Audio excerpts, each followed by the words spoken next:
Енді бүгінгі вебинарды бастайық. Бүгінгі вебинарды бастаймыз. Бүгінгі вебинардың жоспары.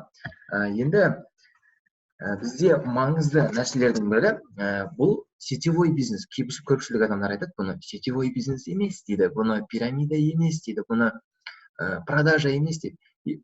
Негізі қарап отырсақ, өмірдің бәрі сеть, өмірдің бәрі пирамида, өмірдің бәрі продажа, яғни сатылым. Неге сеть? Мысалға, сіз кез келген адаммен сөйлессеңіз, ол сеть. Интернетпен ақпарат жіберсеңіз, ол сеть, яғни сеть, байланыс. Ал маркетинг дегеніміз не? Ол реклама. А реклама дегеніміз не? Ол продажа десе де болады. Ал біз кез келген жерде сатумен алсамыз. Мысалға, жай ғана тойға барамыз ғой, жай ғана қарапайым тойға барған кезде бізді апаларымыз бізді сатады. Ол қалай? Мысалға, менің балам ойбай керемет, менің балам деген оқу бітірген, құдашалармен, құдалармен таныстырған кезде, менің балам сияқты оқыған адам жоқ, менің балам темекі шекпейді, менің балам ішпейді деп не істеп жатыр? Ол бізді сатып жатыр. Болмаса, біз ер адамдар қыз балалармен танысқан кезде, мен деген мынандаймын, мен оқығам, мен деген бүйтем деп өзін сата бастайды. Немесе, бұл кез келген жерде сату бар. Яғни сатылым жоқ деген нәрсе, ол сату білмейтін адам, ол бұл өмірде жетістікке жету сәл қиындау болады. Сол үшін бұл жерде сатылым емес деп айтуға болмайды. Одан кейін пирамида емес дейді. Пирамида емес деп айту ол тағы да бір үлкен қателіктердің бірі. Өйткені біздің өміріміздің бәрі пирамида. Мемлекетте қанша президент бар? Біреу. Қанша депутат бар? Одан көп. Одан кейін бизнесмендер қанша? Одан да көп. Қарапайым халық қанша? Одан да көп. Пирамида ма? Пирамида. Мектепте қанша директор? Бір директор. Қанша зауч? Одан көп. Мұғалімдер қанша? Одан да көп. Оқушылар қанша? Одан да көп. Пирамида ма? Пирамида. Жай ғана өзіміздің үйімізді алып қарайтын болсақ, ол үйімізде де біреу мықты главный дейді, яғни әкеміз ол, одан кейін анамыз, одан кейін ағамыз болса ағамыз, бағамыз болмаса өзіміз, одан кейін біздің інілеріміз. Пирамида ма? Пирамида. Өмірдің бәрі пирамида, өмірдің бәрі сет, өмірдің бәрі продажа. Бірақ соны қарапайым бизнесқа келмеген адамдар сәл кішкене дұрыс емес қабылдайды. Сол үшін сетевой маркетинг жаман деген стереотипті алып тастаймыз. Бұл пирамида емес деген сөздерді айтпаймыз. Өйткені мынандай емес деген сөз ол сәл дұрыс сәйкес келмейді. Сол үшін дұрыс жасайық ағайын. Егер жұмысты дұрыс жасайтын болсақ, біздің командамыз күннен күнге өсетін болады. Дұрыс жасалынған болып жұмыс. Мысалға, кел миллион табасың, кел миллиард табасың деп шақырмай, жұмысты дұрыс жасаған жөн. Бұл енді бүгінгі біздің бастап жатқан вебинарымыздың ең алғашқы алғышарттары. Чатқа жазып өтсеңіздер, дәптер, қалам алдыңыздар ма барлықтарыңыз, өйткені қазір вебинардың ең басты, ең маңызды бөлігі басталады. Чатқа жазсаңыздар, көрініп есіліп тұр, дәптер, қаламдарымыз бар, бастаймыз десеңіздер.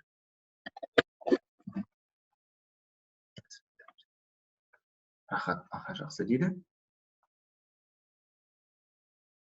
Барлығы. Бәрі дайын. Тамаша, Ильяс, керемет.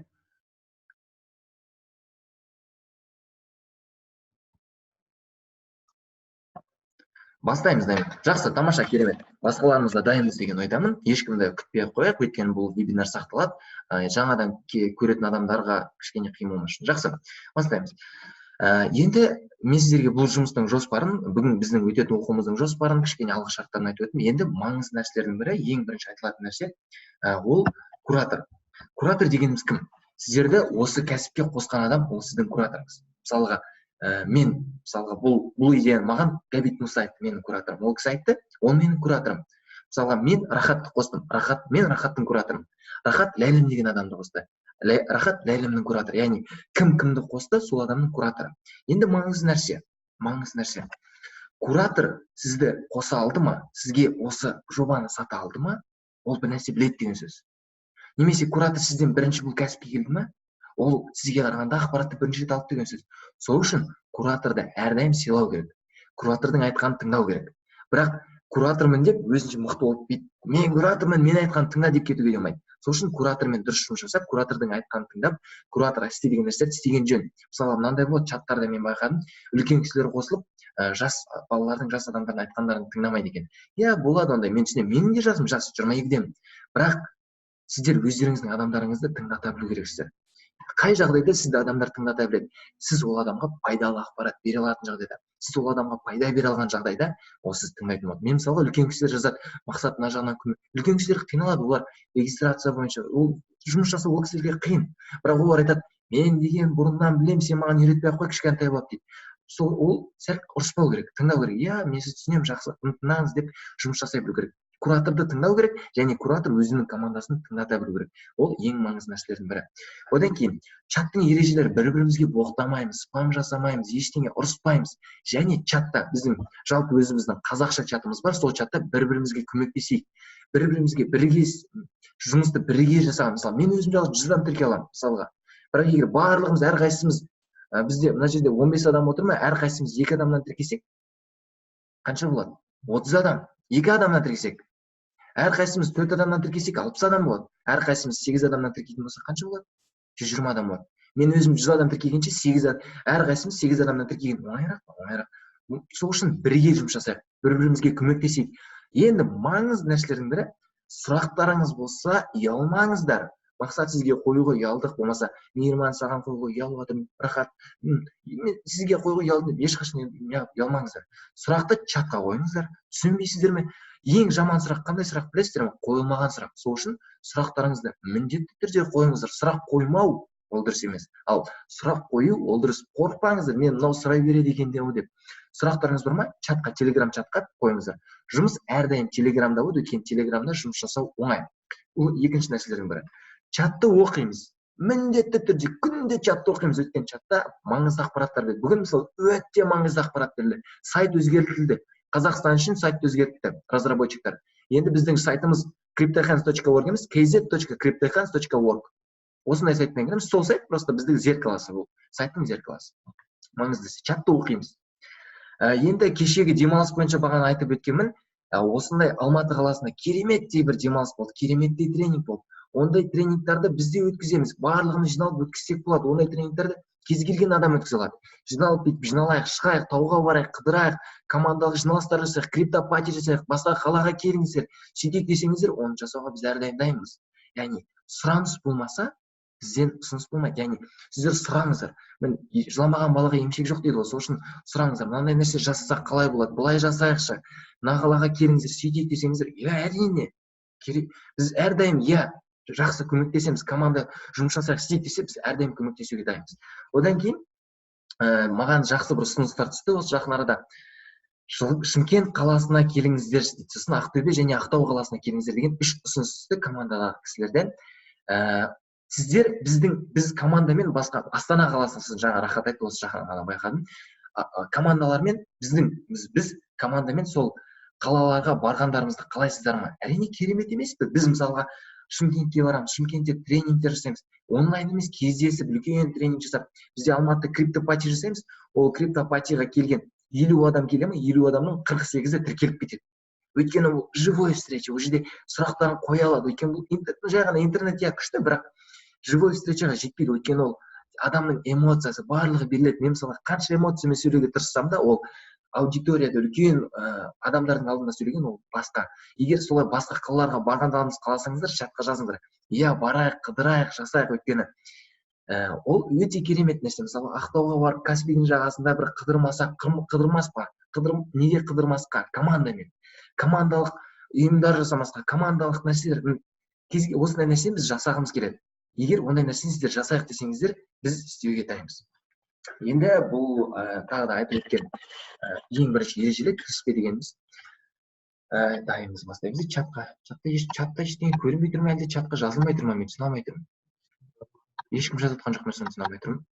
Енді біздің вебинарымыздың бүгінгі негізгі айтатын нәрсе ол мақсат. Бұл кәсіпті бастамастан ең алдымен барлық адам жиналып қалды деп ойлаймын. Маңызды нәрсе, өздеріңізге сұрақ қойыңыздар. Неге бұл кәсіпті мен бастадым? Осы сұрақты қойдыңыздар ма? Неге мен бұл кәсіпті бастадым? Неге бұл кәсіппен мен айналысамын деп шешім қабылдадым? Яғни мақсат. Сіздердің мақсаттарыңыз бар ма? Алға қойған мақсат болмаса, ешқашан жұмыс болмайды. Ешқашан жұмыс болмайды. Алға сіздер мақсат қою керексіздер, мақсатпен жұмыс жасау керексіздер. Ол қалай? Мен өзім былай есептеймін. Мақсат, алға қойған мақсат, яғни цель, ол биоэнергетика көзі. Егер сіздерде мақсат болмаса, сіздердің энергияларыңыз болмайды. Мен бір нәрсе істеймін, жасаймын деген бір мақсат болмаса, сіздер ақша үшін жұмыс жасасаңыздар, ол ештеңеге жеткізбейді сіздерді. Сол үшін алға мақсат қою керек. Біздің миымыз, навигатор сияқты жұмыс жасайды. Мысалға, қазір біздің А нүктеміз бар. А нүктеміз мысалға айына 50 мың теңге табу, болмаса айына 80 мың теңге табу. Сосын бізде Б нүкте қою керекпіз. Айына 400 мың теңге табу, немесе 300 мың теңге табу деген бір Б нүктесі қойылу керек. Болмаса бір айдан кейін немесе 2 айдан кейін бір ондай қатты уақыт маңызды емес, бір белгілі бір уақыттан кейін мен 400 мың теңге, 300 мың теңге табамын деген мақсат қойылу керек. Немесе бір көлік аламын, немесе үй аламын, машина аламын, бір телефон аламын деген бір мақсат қою керек. Яғни сол кезде ғана ми жұмыс жасай бастайды. Бұл лайфхак, бұл ең маңызды нәрсе. Бұдан кейін ештеңе айтпай қойсам да болады. Өйткені ең маңызды нәрсе ол мақсат. Сіздер алға мақсат қойып, өздеріңіздің қай жаққа бара жатқандарыңызды білу керексіздер. Бұл нәрсені білмесеңіздер, бұл болмайды. Бұл жай ғана болмайды. Өйткені сіздер Б нүктесін қою керексіздер. бұл маңызды нәрсе. Енді біздің криптоханс жобасында мақсат қалай қойылады? Немесе бұған дейін бір нәрсе айтып өтсем, мақсат қоймаған адамдар, олар қалай? Сіздің мақсатыңыз болмаса, сізді мақсаты бар адамдар өздерінің мақсатына жету үшін сізді қолданады. Бұл нәрсені естеріңізге сақтап алыңыздар. Немесе мақсаты жоқ адамды айтайын айтпасқа мақұл айтамын. Бұл айту керек нәрсе, өйткені мақсаты жоқ адам жай ғана боққа толтырылған қорап десе де болады ол адамды. Өйткені ол адамның мақсаты жоқ. Ол адам жай ғана өмір сүріп жатыр. Не үшін өмір сүріп жатқанын білмейді. Сіздер не үшін өмір сүріп жатқандарыңызды, не үшін бұл криптоханс жобасына кіргендеріңізді өздеріңізге жауап беру керексіздер. Және кіру арқылы өмірде қандай мақсаттарға жеткілеріңіз келеді. Жазыңыздаршы, қандай мақсаттарға жеткілеріңіз келеді. Бұл маңызды нәрсе. Сол үшін бұл криптоханс жобасында қалай мақсат қоямыз? Бұл сұраққа мен көптеп ойландым. Кешегі тренингте Гүлдара деген кісі осы сұраққа маған жауап берді. Мен өзім мақсатты басқаша қойдым, бірақ бұл сөздер маған өте ұнады. Бұл қалай? Криптоханс жобасында қалай мақсат қоямыз? Яғни 81 адам тіркеймін деген мақсат болмау керек, или 100 адам, 200 адам тіркеймін деген мақсат болмау керек. Өйткені сіз ол мақсатты істей алмауыңыз мүмкін, дұрыс па? Өйткені сіз 81 адам тіркей алмай қалған, ол сізге байланысты болмайды. Ал не нәрсе сізге байланысты болады? Бүгін мен 20 адамға жаңа ақпарат беремін. Жаңа 20 адамға криптоханс жобасы бойынша ақпарат беремін деген мақсат қойса болады. Болмаса, бүгін Инстаграмға мен жаңа пост саламын. Немесе мен қазір WhatsApp сторисқа криптоханс жобасы бойынша міндетті түрде бір продажалық, яғни продажа жасайтын сторис саламын деген мақсат қойуға болады. Бірақ мен жаңағыдай 81 адам тіркеймін, 100 адам тіркеймін, 200 адам тіркеймін деген сөздер, тіркеймін деген сөздің өзі маған ұнамайды негізі. Ондай мақсат қойылмау керек. Түсінікті ма? Осы нәрсе ең маңызды нәрселердің бірі. Мақсат осылай қойылған жөн. Одан кейін мақсат ешқашан ақша болмай қойған дұрыс. Миллион теңге, 2 миллион теңге зат болған дұрыс. Сіздерге ұнайтын зат. Енді бастамасына бір 200 мың теңге деп мақсат қойсаңыздар болады, ол мақсатқа жету үшін. Бірақ мақсат негізі ешқашан ақша болмаған жөн. Мақсат зат болу керек. Мысалға қандай маған 300 мың теңге табу керек, мен қазір бір саяхатқа барғым келіп тұр. Мен мысалға 300 мың теңге жинап Турцияға саяхатқа кеттім деп. Менің мақсатым 300 мың теңге емес, менің мақсатым Турция. Мен Турцияға барғым келеді. Турцияға бару үшін 300 мың теңге. Яғни менің мақсатым Турцияға бару, бірақ 300 мың теңге мен қай кезде таба аламын? 300 мың теңге мен 4 эфириум тапқан кезде. Ал 4 эфириум табу үшін мен не істеу керекпін? 3 адам, 9 адам, 27 адам, 81 адам, 81 адамнан кейін 81 адам болған кезде, одан сәл асқан кезде, кішкене бір 101 адам болған кезде сізде 4 эфириум болады. Ол өте оңай. Ол өте оңай. Бүгін осының оңайлығы жайында түсіндіретін боламын. Қазір чатты бір тексеріп өтейін. Астанадан дәл қазір чатта отырған адамдар ма дейді. А, Б, С точкасын қойып қойғам. Керемет, Ильяс, керемет. Енді ары қарай жалғастырамыз. Енді сіздерге бұл енді маңызды нәрселердің бірі, мақсат деген нәрсе. Күніне 10 минут мақсаттарыңызбен жұмыс жасаңыздар. Күніне таңертең тұрыңыздар, күніне таңертең тұрыңыз. Мақсаттарыңыз, мен бүгін 20 адамға криптоханс жобасы бойынша ақпарат беремін. Мен бір айдан кейін саяхатқа барып, болмаса бір белгілі бір уақыттан кейін бір саяхатқа барамын деген бір мақсаттарыңыз өздеріңіз естеріңізге сақтап, естеріңізге келтіріп, күніне бір 10 минут мақсатпен жұмыс жасаңыз, өздеріңіздің мақсаттарыңызбен. Бұл маңызды нәрсе. Енді бұл енді екінші нәрсе болған мақсат жайлы айтылу. Бірінші біз куратор жайлы, чат жайлы, ережелер айттық. Енді мақсат жайлы айттық. Мақсат жайлы сұрақтарыңыз болса, чатқа қойсаңыздар болады. Енді қазіргі айтылатын нәрсе біздің 8 аптаға қойған жоспарымыз. Бұл біздің жұмысымыздың ең оңайлығы жайлы қазір ақпарат беремін. Қалай адамдарға оңай, ең оңай тілмен түсіндіруге болады. Бұл түсіндіруден кейін кірмеу мүмкін емес. Бүгін жаңадан видео шығарылды, айтпақшы, көрдіңіздер ме? Бүгін бізде екінші видео шықты, ертең үшінші видео шығады. Ол видеоларды жібергеннен кейін кез келген адам біздің жобаға кіргісі келетін болады. Өйткені ол видеолар өте жоғарғы деңгейде біз енді жасауға тырыстық командамен көреміз енді қалай болатынын, тест вариантын. Жазсаңыздар, чатта мен сіздерді көріп отырған жоқпын. Бір секунд. This болды ма? Енді маңызды нәрселердің бірі. Біздің жұмыс өте оңай.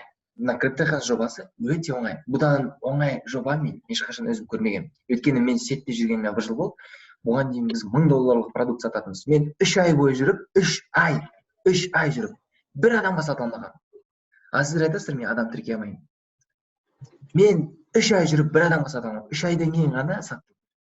Сатқан суммам $250 болғанша 80-90 мың теңгеге бір адамға саттым. Сіздер айтасыздар, 6 мың теңгеге сату қиын деп. Бұдан оңай жоқ. Инстабизнесте айналысқан кезде де біз кемінде 15 мыңға сатамыз. Кемінде 15 мың теңге. Енді мына жерде 6 теңге. Бұдан оңай жоба жоқ. Енді неге бұл оңай? Қалай екенін мен сізге түсіндірем. Қараңыздар. Сіздердің жай ғана жұмыстарыңыз клиентке түсіндірген кезде осылай түсіндірем. Бірінші апта сізде 1 апта бар. 1 аптада 3 адам тіркеу керексіздер.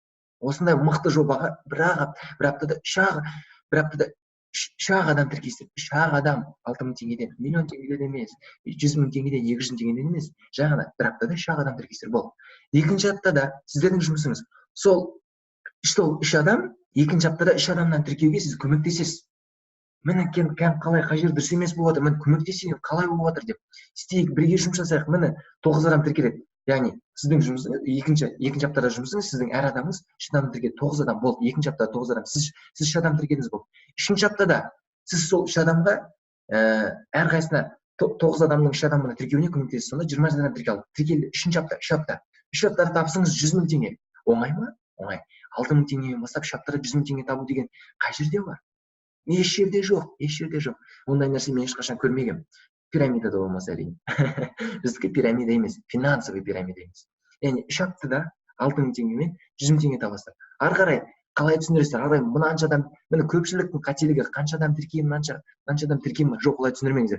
3 апта жұмыс жасадыңыздар, 27 адам, яғни 3 линия тіркедіңіздер ма? Ары қарай 27 адам әрқайсысы 3 адамнан тіркейді. Яғни сіздің істеген ісіңізді 3 аптадағы жұмысыңызды 27 адам әрқайсысы. Дұрыс па? 6 апта тура осы ритммен жұмыс жасасаңыздар, сізде 1 миллион теңге табыс.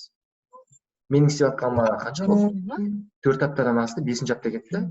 Шамамен табыс 4 эфириум, ол 300 мың теңге төңірегінде.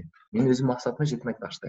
Сол сияқты сіздер де осылай жасасаңыздар болады. Яғни түсіндірген кезде бірінші 3 апта жұмыс жасайсыздар, өздеріңіз өте қарқынды жұмыс жасайсыздар. Қалай жұмыс жасайтынын түсіндіремін қазір.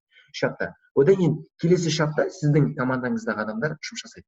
Оны қалай жұмыс жасайды? Яғни сіздің істеген ісіңізді қайталайды. Айтасыздар, 3 апта жұмыс жасайсыз, одан кейін сіздің ісіңізді қайталайды. Болды. Ары қарай 7-8 апта өзі кетеді, ол жақта сіз уже ештеңе істей алмайсыздар. Өйткені біз криптоханстың сайтында 4 линияны көре аламыз. Енді айтады, мен 3 адамды қалай шақырамын? Мен 3 адам шақыра алмаймын ғой дейді. Қалай 3 адам шақыра алмауға болады деген. Мен өзім түсінбеймін, 3 адам қалай шақырамын? Ол өте оңай. Қараңыздар. Енді сіздердің әр адамның өзінің танысы бар. Кемінде 100-200 адам танысы бар. Ішінен 3 адам таба алмау ол мүмкін емес. Енді сіздерді мен өте мақтағым келіп тұр, өйткені біз сетевик емеспіз. Мен сетевикпін, бірақ біздің команда қазақша жасалған, біздің чатта 100 адамнан астам отырған команда сетевиктер емес.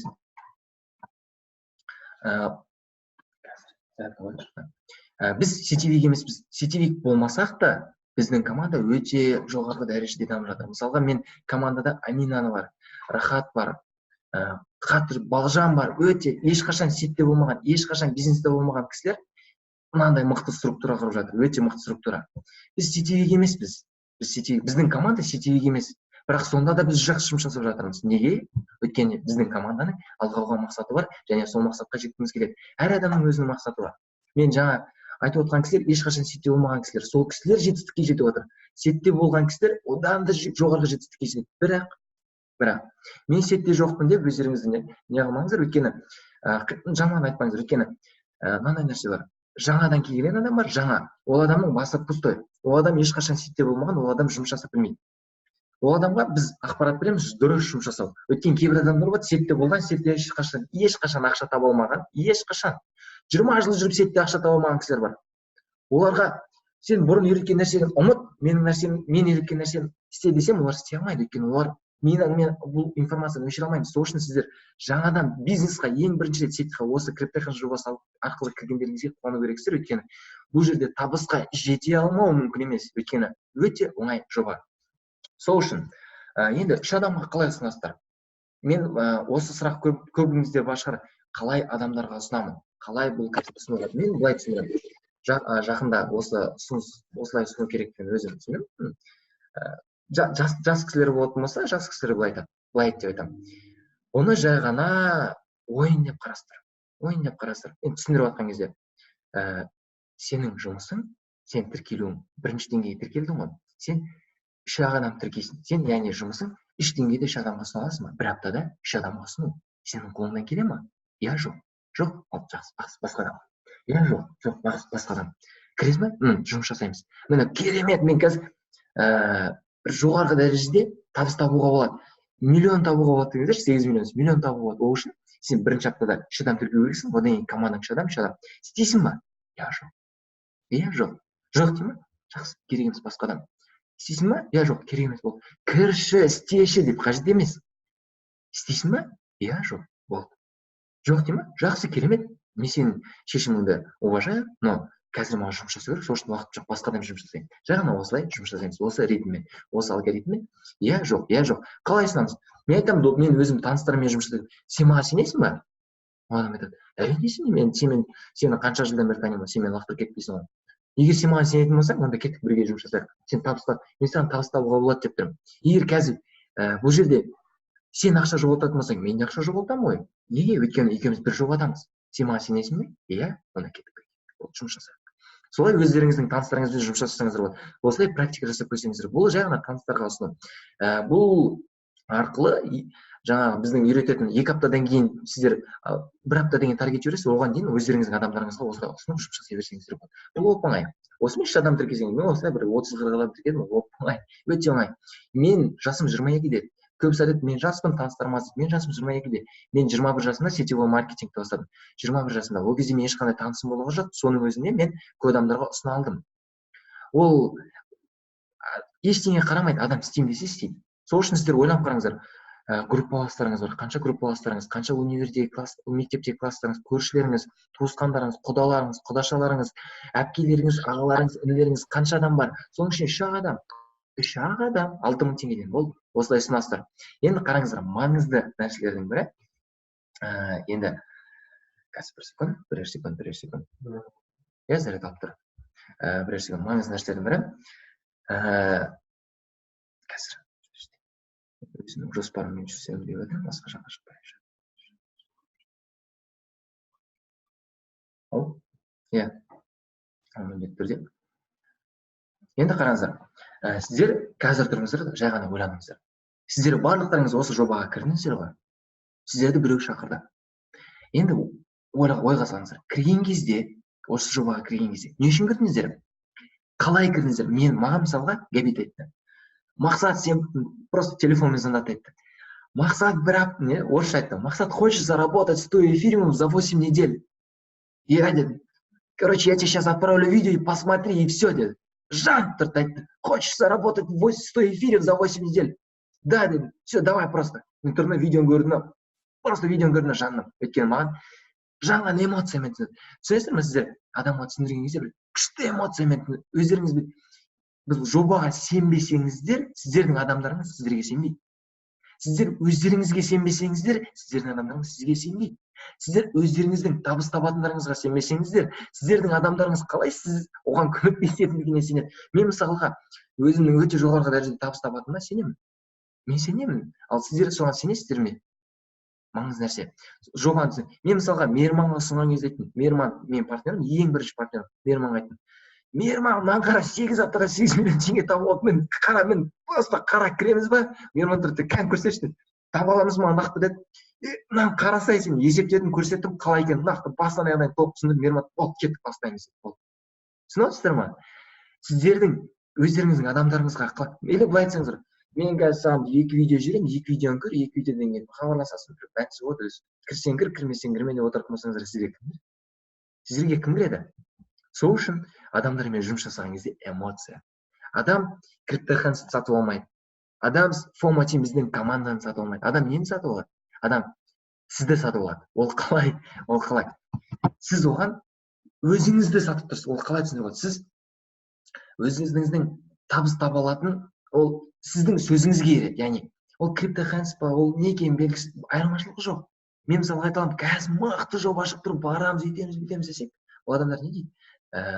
Ол адамдар айтады, қай жоба, не жоба, түсіндіріп кеттік, бірге барамыз дейді. Сіздер де сол үшін адамдар сіздердің аттарыңыздан барады. Түсінесіздер ма? Сіздер бренд болу керексіздер. Сіздер жеке тұлға болу керексіздер. Тұлға болу үшін не істеу керек? Жұмыс жасау керек. Криптохэнспен емес, өзіңізбен. Алға мақсат қойып, мақсатпен жұмыс жасау керек. Мен сіздерге бүгін өте қарапайым тілмен, өзімнің энергияммен толығымен түсіндіруге, кішкене түсіндіруге тырысып отырмын. Егер түсінікті болып жатса, пайдалы болып жатса, чатқа жазып өтсеңіздер, иә, түсінікті, керемет, пайдалы болып отыр, түсінікті болып отыр деп. Егер түсініксіз болса, түсініксіз, қиын, қалай деп қайтадан сұрап отырсаңыздар, сізге қайта түсіндіруге тырысамын. Яғни адамдар сіздердің аттарыңыздан келеді. Сол үшін адамға түсіндірген кезде, түсіндірмес бұрын. Бұл ең бірінші жұмысы бүгіндікке.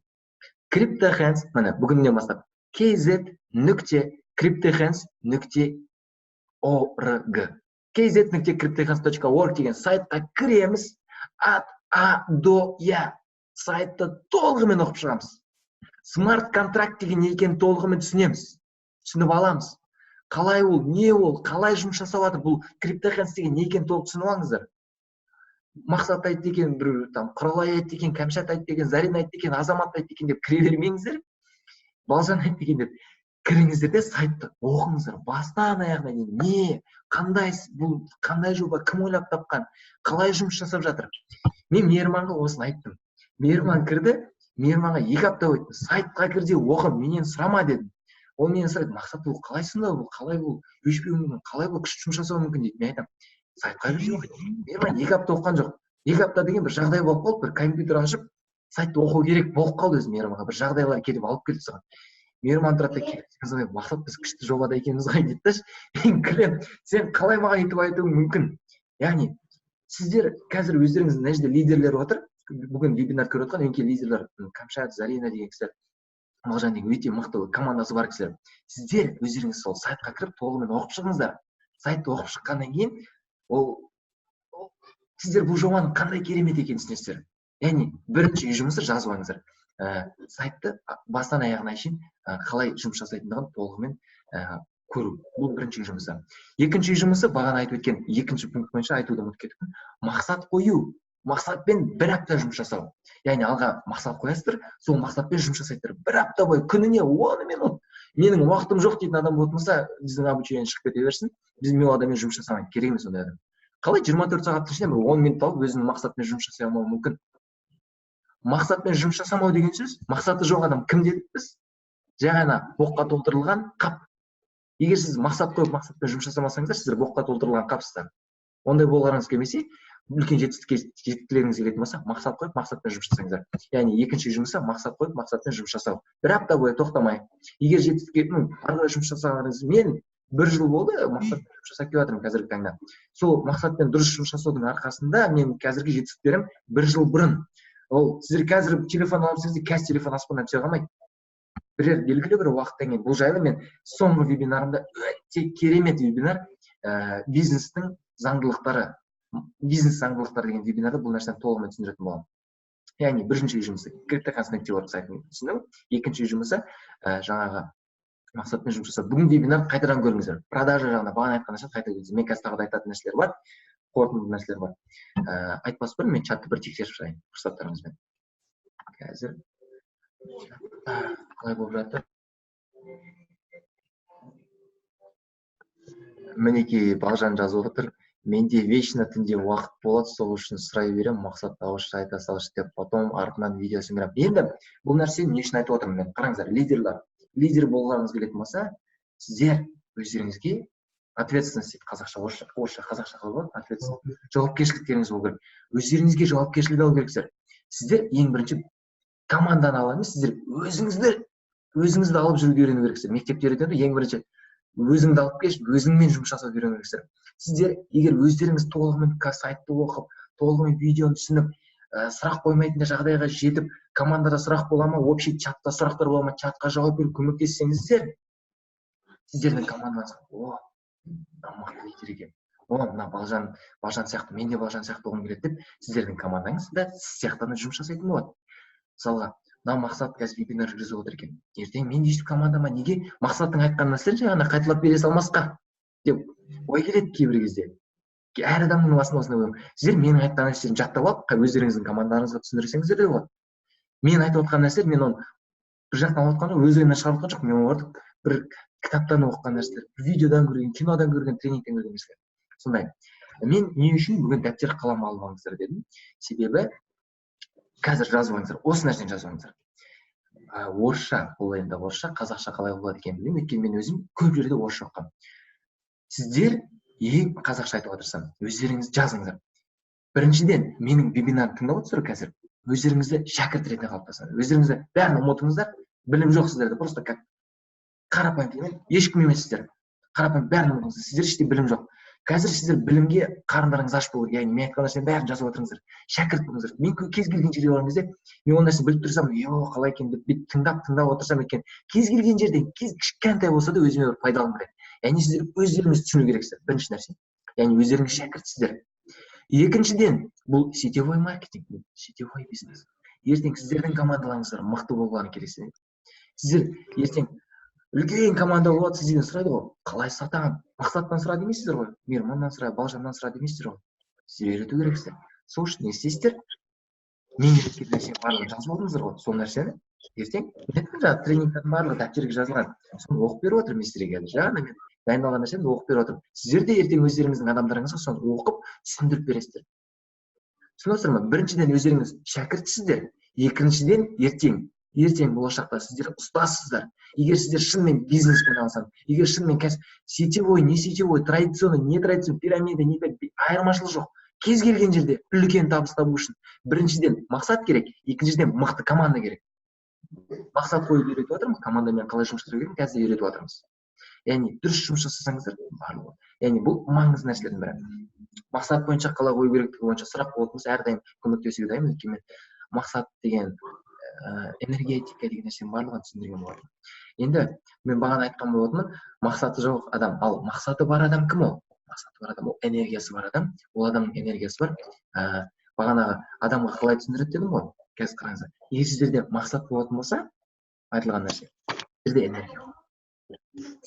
энергия болатын болса, сіздер адамға түсіндіресіздер ғой.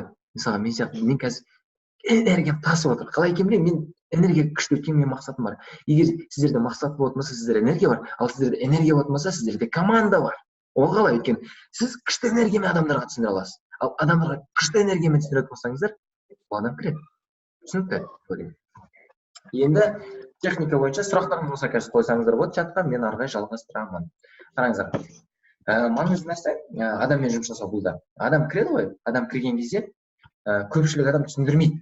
Не ол қалай? Міне, маңызды нәрсе адамға ұсынып жатсыздар, ұсынып адаммен жұмыс жасау, клиентпен қалай жұмыс жасау. Ұсынып жатқан кезде ол адамға қараңыздар. Сен кіресің, кіргеннен кейін сен біздің чатқа қосыласың. Чатқа кірген соң сен оқитын материалдарды көресің, закрепленное сообщениедағы. Одан кейін мен саған қалай сату керектігін үйретем, қалай ұсыну керектігін үйретем. Одан кейін ары қарай сен адамдарға ұсынасың. Ол адамдар сатып алады, оларға сен үйретесің.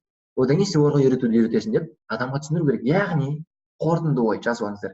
Сіздер маңызды нәрсе клиенттеріңізге, партнерлеріңізге олардың не істейтіндігін, яғни көп адам математик емес, көп адам предприниматель емес, көп адам бизнесмен емес, сол үшін ол адамдар не істеу керектігін түсінбейді.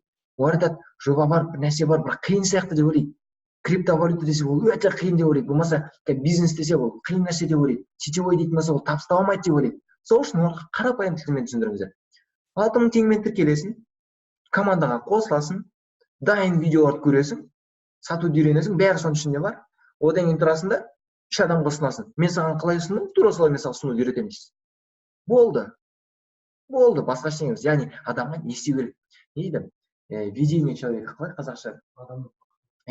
Адамды біз бағыттау керекпіз. Міне кірдің, мына жолмен жүресің, бірінші бүйтесің, одан кейін мына жұмыс, одан кейін мына жұмыс, одан кейін өзің.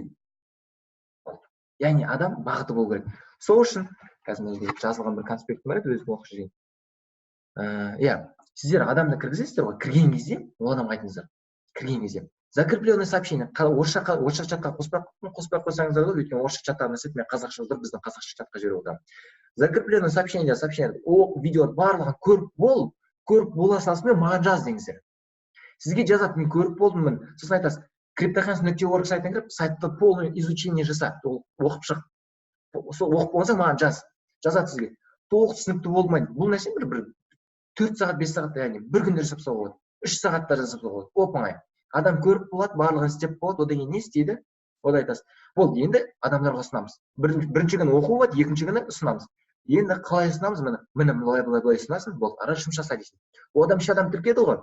Сосын айтады, мен 3 адам тіркеген кезде маған айт дейсіз, болмаса қиындық болса айт дейсіз. 3 адам тіркейді, одан кейін айтасыздар. Енді сен 3 адамға мен үйреткен нәрсені үйрет. Егер қалай үйрету керектігі бойынша сұрақ болатын болса, сұра менен. Сіздер де менен сұраңыздар, ұялмаңыздар, чаттан сұраңыздар. Жекеден сұрамаңыздар, чаттан сұраңыздар. Яғни адам кіргеннен кейін не істеу керектігін білу керек. Бұл өте маңызды нәрселердің бірі. Маңызды нәрселер. Сұрақтарыңыз болса чатқа қойыңыздар. Қазір қойыңыздар. Енді бүгінгі айтылған нәрселер тағы бір қорытындылай өтем. Бүгін біз не айттық? Командамен қалай жұмыс жасау керектігі, басқа қалаларға да барып осындай живой, яғни тірі кездесулер жасаймыз. Сіздердің командаларыңыз жұмыс жасаймыз. Егер сіздер инициатива жасасаңыздар, Шымкенттен бір 20, 30, 40 адам жинап қойсаңыздар, мен қазір-ақ барамын Шымкентке барамын да тренингтер жасаймын, адамдар сөйлеп, зал жалдап жұмыс жасаймыз. Маған қиын емес. Бұл біріншіден. Ақтаудан да солай жасасаңыздар, қай қала Астанадан да бір 20-30 адам жинаңыздар. Сосын әр адам өзінің клиенттерін шақырсын, 3-4 адамнан бір 100 адам, 200 адам, 2-3 күн тренинг жасаймыз. Болды, 100 адам, 200 адам әшейін тіркейміз. Өйткені менде бұл тәжірибемде бар, мен істеген бұл нәрсе. Мен білем, жиналып үлкен мастер-класс жасайтын болса, адамдар кіреді. Бізде Алматыда қазір солай болып жатыр. Олай, сол. Екінші нәрсе, куратормен дұрыс жұмыс жасаймыз, куратордың айтқанын тыңдаймыз, өйткені жаңа айтылған нәрселерге қайшы келмес үшін. Одан кейін командамен жұмыс жасаймыз. Өзіңізбен өзіңіз отыра бермеңіз. Сұрақ бола ма, кураторыңыз көмектеспей ма? Чаттан сұраңыз. Кураторыңыздан сұраңыз, сен кураторың кім, мен сенің кураторыңмен жұмыс жасайын деп сұраңыз. Одан кейін мақсат қойып, мақсатпен жұмыс жасаймыз. Яғни үй жұмысы, мақсат қойып, мақсатпен жұмыс жасау. Екінші нәрсе, бизнестің оңайлығын түсіндірдім, қалай түсіндіру керектігін түсіндірдім. Түсінбесеңіздер, қайтадан мен сіздерге бүгін осыны YouTube-қа салып беремін видеоны, қайтадан көрсеңіздер болады. Одан кейін cryptocurrency.org сайтының екінші жұмысы, соны толығымен изучение жасаймыз. Үшіншіден, бүгінгі соңғы айтылған нәрсе, клиентпен қалай жұмыс жасаймыз. Оны жүргізу керек, міне былай. Мынаны істе, одан кейін мынаны істе. Яғни команда жұмыс жасау үшін, командаңыз жұмыс жасау үшін. Сұрақтарыңыз болса, қазір қойыңыздар. Маған жекеге күнде бір 10 шақты адам сұрақ қояды. Қазір қойыңыздар, сұрақтарыңызды барлығына жауап беремін. Сосын бүгін айтылатын нәрсе, біз айттық қой. Көпшілікте біз инста бизнеспен айналыстық, басқа да бизнестер болды, таргет болды, реклама деген нәрсе өзім көп енді тәжірибеде жүргендіктен қазіргі нәрсе көп адамда қиындық не, менің инстаграмды блокировка жасап, мен фейсбук аккаунтымды блокировка жасап тастады деп айтып жатыр. Сол нәрсе болмас үшін мен сіздерге бүгін қазір жарты сағаттан кейін немесе 1 сағаттан кейін тағы бір видео жіберемін. 20 минуттық, 30 минуттық видео. Ол видеоны көресіздер. Ол бүгіндікке 3-ші үй жұмысы. Фейсбукқа қалай, Фейсбукты дайындап қоямыз, келесі дүйсенбіге дайындап қоямыз. Ол үй жұмысы ертеңге дейін дайын болмаса, ол чаттан шығасыздар. Яғни Фейсбукты қалай дайындап қою керектігі жайлы түсіндірілген. Яғни Фейсбук аккаунтты реклама жасауға алдын ала дайындап қою керек 1 апта бұрын. Біз 1 апта деген таргет жасауды үйренеміз ғой. Таргеттеріңіз керемет, көп адам жазсын десеңіздер, осыны дайындап қойыңыздар. Яғни Фейсбукты дайындап. Міндетті түрде бұл жаңа өміріңіздің 20 минут алады. Өміріңіздің 20 минутын қанша жыл өмір сүресіз? 80 жыл. 80 жылдың 20 минутын осы бір Фейсбуктың рекламасын жасауға бөліп қойыңыздар. Маңызды нәрсе. Яғни бірінші жұмысы бізде мақсат қою, екінші жұмысы cryptocurrency.org сайтын толығымен оқып шығу, үшінші жұмысы осы жаңа мен Фейсбукқа видео жіберемін, дайынмын. Қысқа нұсқа, мен мынаны істейсің. Болды солай. Енді қазір мен сіздер микрофонды өшіріп, маған сұрақ қойсаңыздар болады. Осы жерге вебинар тәмамдалды. Үй жұмысын ертең кешкі 19:00-ге дейін Алматы уақытымен жасамаған адамдар чаттан шығарамыз. Командадағы адамдарыңыздың барлықтарына айтыңыздар. Ертең Instagram және Facebookпен техника үйретеді. Бүгін біз команда сөйлесу, қалай сатамыз, етеміз, мақсат қою. Бұл әшейін нәрселер айтылды деп олай емес. Бүгін вебинар күшті болмаса, соңғы 10 вебинар таргет жасау, техника нәрсе қанша рет сөйлеп, бүгінгі вебинар яғни мақсат болмаса, жоспар болмаса, ешқашан болмайды. Өйткені бір мықты бір адам айтқан екен, соғысқа шығып, алға деп басып кете берген адамдар ұтпайды. Алдын ала ойланған, қалай болады екен, міне мына жерде былай жасаймын, тактика, яғни толық планировка, яғни жоспар жасалған, алға мақсат қойылған адамдар ғана, стратегтер ғана соғысты жеңіп шығады. Гай Цезарь өте мықты стратег. Шыңғыс хан ең мықты стратегтердің бірі. Біз Шыңғыс ханның методын қолданамыз. Осы нәрсені ұмытпаңыздар. Ол қалай? Барлығыңыз маған жекеге сұраққа шықпаймыз. Мен тек менің лично приглашенныйларым, яғни менің адамдарым. Сосын мен олардың барлығын үйретемін. Олар өздерінің адамдарын. Сол үшін жекеге қоймаңыздар, чатқа қойыңыздар. Чатқа мен жауап беруге тырысамын, сұрақ қайталанбағаны жөн. Бірақ ұялмаңыздар. Ұялмаңыздар, ешқашан қорықпаңыздар, ұялмаңыздар, қойыңыздар. Егер осы чатқа жазасыздар, сабақ үй жұмысын ұмытып кеттім, чатқа жазасыздар, міне cryptokhaz.org сайтын толығымен оқып көріп шықтым дейсіздер. Енді ол на доверие, ол өздеріңіз үшін бірінші нәрсе. Екінші үй жұмысы бізде қандай? Мақсат қою. Міне мынандай мақсат қойдым нақты. Өздеріңіз үшін, ол мен үшін жасамақ қойыңыздар, ол өздеріңіз үшін. Өздеріңіз үшін тапсырып қаларыңыз керек болса. Таптым. Одан кейін үшінші үй жұмысына мен Facebook аккаунтымды дұрыстап қойдым деп, Facebook аккаунттарыңыздың сілтемесін жібересіздер осы чатқа, яғни әр 3 сообщение емес, 1 сообщение. Бір дейсіздерде мақсат қойдым. 2 дейсіздерде нүкте, бірге бір сообщениеде жаңағы cryptokhaz.org сайтын толық оқып шықтым. 3 дейсіздер.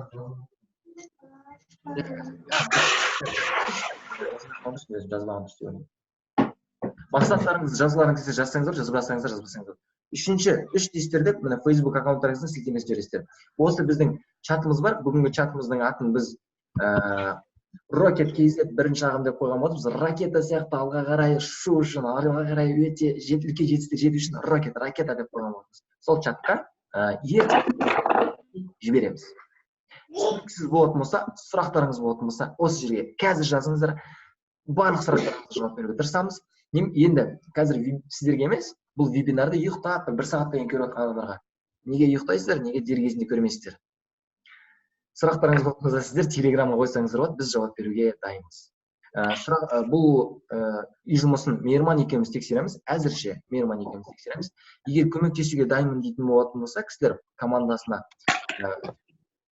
бірақ әзірше бірінші біз екеуміз ғана тексеретін шығармыз. Одан кейін біздің бұл обучение 2 аптаға созылады дедім. 2 апта деген тағы да бір сыйлықтар бар, айтылатын нәрселер бар. 2 апта бойы осыны жазып тыңдап жүріңіздер. Осы бүгінгі бірінші вебинарға келген кісілер ең мықты кісілер деп ойлаймын. Өйткені әрдайым ең бірінші болған адамдар әрдайым мықты болады. Бірінші, мысалға,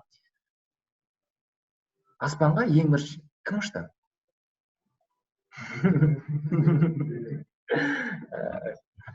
Аспанға ең бірінші күшті кім ұшты? Жер бетінде ең бірінші кім ұшты?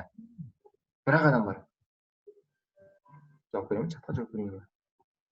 Мақұл, өзім айтайын. Юрий Гагарин бірінші ұшқан адам бар. Сосын екінші ұшқан адам бар. Екінші ұшқан адамды кім екенін білесіздер ме? Жоқ. Тек қана бірінші ұшқан. Сол үшін сіздер ең бірінші кірген адам, мен сіздердің аттарыңызды жаттап алдым, мысалы Құралай, Зарина, Рахат, Қарлығаш, Ақмарал, Кәмшат, Мейірман, осы кісілер. Сіздер екінші поток болады бізде. Сіздердің адамдарыңыз болады ол жерде. Менің адамдарым, мен уже адам тіркемеймін. Я беремін сіздерге, бірақ ол адамдар сіздер үйретесіздер. Осындай вебинарды араларыңыздан сіздерден мықты болып бөлім шыққан адамдарды біз таңдап спикер қыламыз. Мен таңертең ешкешін вебинар өткізе бермеймін. Өйткені менің командам мысалы өсу үшін мен тоқтау керекпін.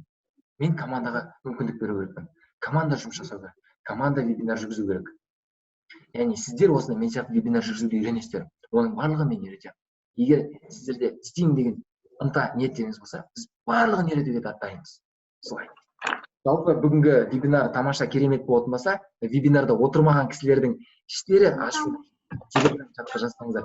Бүгінгі вебинар керемет болды. Егер командаңыз өскен қаласаңыздар, осы вебинарды командаңыз көрген қаласаңыздар, вебинарды міндетті түрде көріңдер деп видео жазсаңыздар болады. Ол чаттың команданың өсуіне мықты үлесін береді. Сіздер ойлауыңыз мүмкін, мен сіздер күшті болса, барлығын алып күшті керемет деп. Басқа адамда өшіп отқан болады. Сол адам энергия береді. Ал сіз энергия берген сайын, жоғарыда вселенная болмаса, Алла тағала деп айтса болады. Әркім Бұны мысалы дінде бөлінбейді, христианство, тамал, исламда бөлінбейді, барлығы бірдей үшін. Яғни солардан бізге біз энергия сезеді ғой, мысалы алла тағала деп сөйлейік, мұсылмандар кеткен кезде адам энергия көп құртады екен. Иә, жақсылыққа энергия, яғни жамандыққа емес, жақсылыққа энергия құртады, жақсы пайдалы нәрсеге. Көп адам көп энергия құртады екен, одан көп энергия құртсаңыздар, одан да көп энергия береді. Бұл орындалатын нәрсе. Мақсаттарыңыз көп болатын болса, энергияңыз көп болады. Энергияңыз көп болса, командаңыз көп болады. Ал командаңыз көп болатын болса, әрине ақшаңыз көп болады. Сол үшін де бүгінгі вебинарды тамамдаймыз. Егер пайдалы болатын болса,